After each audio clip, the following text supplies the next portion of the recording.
کیا ماؤں نے لال جنے تھے؟ کیا دھرتی نے انسان دیکھے تھے؟ آج تک دنیا ایسا بادشاہ نہ دکھا سکی جو 22 لاکھ مربع میل پہ حکومت کر کے مسجد میں جھاڑو دے رہا ہو، جو 22 لاکھ مربع میل پر حکومت کر کے پانی کی مشق کندھے پہ اٹھا کے بیوہ عورتوں کے گھر میں گھڑوں میں پانی بھرنے جا رہا ہو۔ امیر المومنین کہاں جا رہے ہو؟ فلاں اماں کے گھڑے میں پانی بھرنے جا رہا ہوں، فلاں کے گھر میں پانی بھرنے جا رہا ہوں۔ 22 لاکھ مربع میل پہ حکومت کر کے دھرتی نے ایسا بادشاہ نہیں دیکھا جو اونٹ چراتا پھر رہا ہو، اور جو بیت المال کا اونٹ گم ہوا، چولے کو باندھا اور دوڑ لگائی، آگے احنف بن قیس ملے، ارے کہاں جا رہے ہو امیر المومنین؟ کہ تو بھی آ جا، بیت المال کا اونٹ گم ہو گیا ہے، مل کے تلاش کریں۔ پتہ نہیں کتنے مسلمانوں کا اس میں حصہ ہے۔ دھرتی ایسا بادشاہ نہ دکھا سکے گی، نہ دکھا سکے گی، کوئی ایسا آیا ہی نہیں ہے کہ جو اتنی بڑی سلطنت کا مالک ہو اور کیکر کے درخت کے نیچے بغیر پیروں کے سو رہا ہو۔ یہ ہمارے چھوٹے چھوٹے حکمران، ووٹوں کے ذریعے سے کرسیوں پر بیٹھنے والے، ان بے وقوفوں کے آگے بھی پہرے، پیچھے بھی پہرے، دائیں بھی پہرے، بائیں بھی پہرے، اوپر بھی پہرے، ان کی گاڑیاں بھی بلٹ پروف، یہ پھر بھی ڈرتے ڈرتے جا رہے کہ انہوں نے ظلم کیا، یہ اپنی ذات میں خوف زدہ ہو گئے۔ عمر نے اپنے نام کے ساتھ فاروق کا لقب آپ نے کہا عمر فرق بین الحق والباطل، عمر وہ عمر ہے جس نے حق اور باطل میں فرق کر کے دکھا دیا، اس لیے یہ فاروق ہے، اس نے حق اور باطل میں فرق کر کے دکھایا، یہ فاروق ہے۔ حسن بصری فرمایا کرتے تھے اپنی محفلوں کو عمر کے ذکر سے سجاؤ۔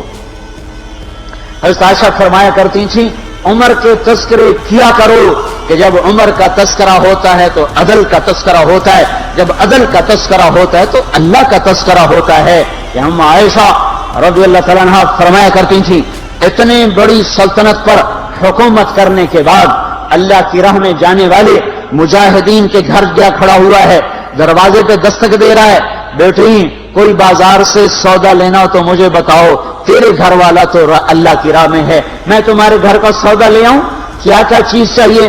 تم نے اپنے خامند کو خط لکھنا ہوگا، تم تو لکھنا نہیں جانتی، مجھے بتاؤ میں تیرے خامند کو تیری طرف سے خط لکھوں۔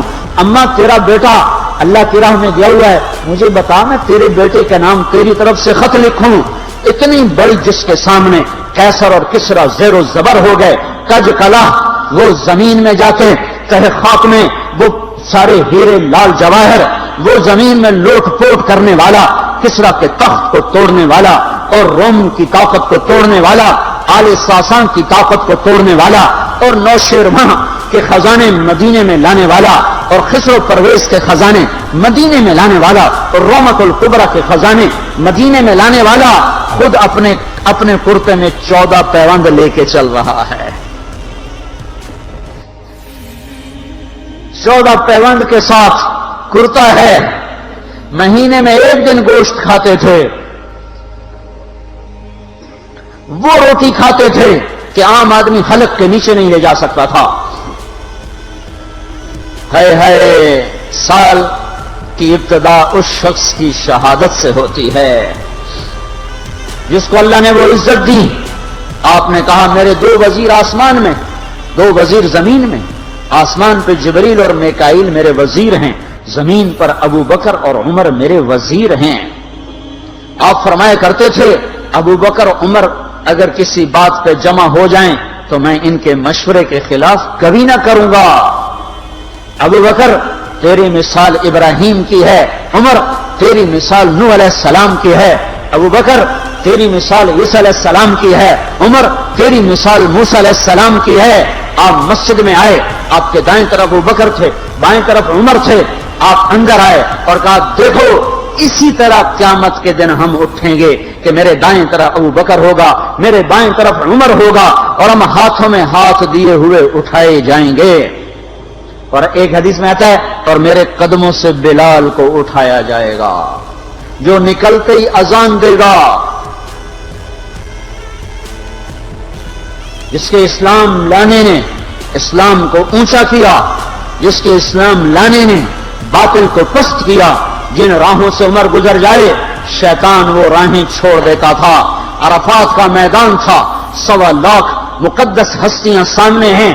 میرے نبی نے فرمایا اس وقت میرا اللہ میرے سب صحابہ پہ فخر کر رہا ہے اور عمر بن خطاب پہ خاص طور پہ فخر کر رہا ہے، خاص طور پہ فخر ہو رہا ہے، عمر بن خطاب پہ خاص طور پہ فخر ہو رہا ہے۔ میرے بعد کوئی نبی ہوتا عمر ہوتا۔ عمر، میں نے رات جنت میں محل دیکھا، ایک اینٹ موتی کی، ایک یاقوت کی، ایک زمرد کی۔ میں نے پوچھا یہ کس کا ہے؟ کہا گیا ایک قریشی کا ہے۔ میں نے کہا میں قریشی ہوں، اتنا خوبصورت محل ہے، میرا ہی ہوگا۔ جب جانے لگا تو فرشتے نے کہا یہ آپ کے غلام عمر بن خطاب کا ہے۔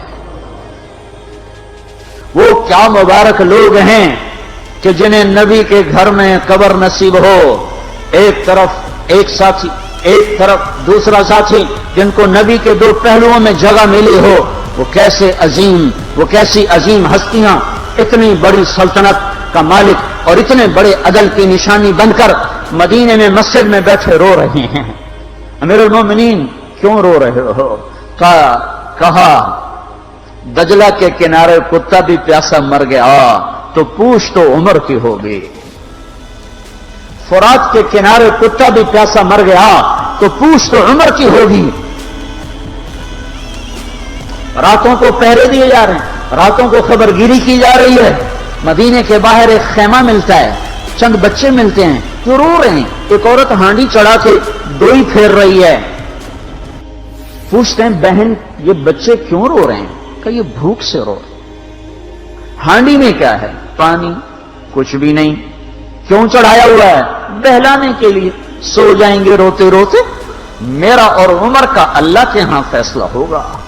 تو عمر کی ہچکیاں بن گئی کہ عمر کو بہن تیرے حال کی کیا خبر؟ کہ پھر ہمارا بادشاہ کیوں بنا ہے؟ اگر ہمارے حال کی خبر نہیں لیتا تو ہمارا خلیفہ کیوں بنا ہے؟ پر لگ گئے، بیت المال سے سامان نکالا، بوری بھری، سر پہ اٹھائی، کمر پہ اٹھائی۔ غلام اسلم نے کہا میں اٹھاؤں؟ کہ قیامت کے دن بھی میرا وزن تو اٹھائے گا۔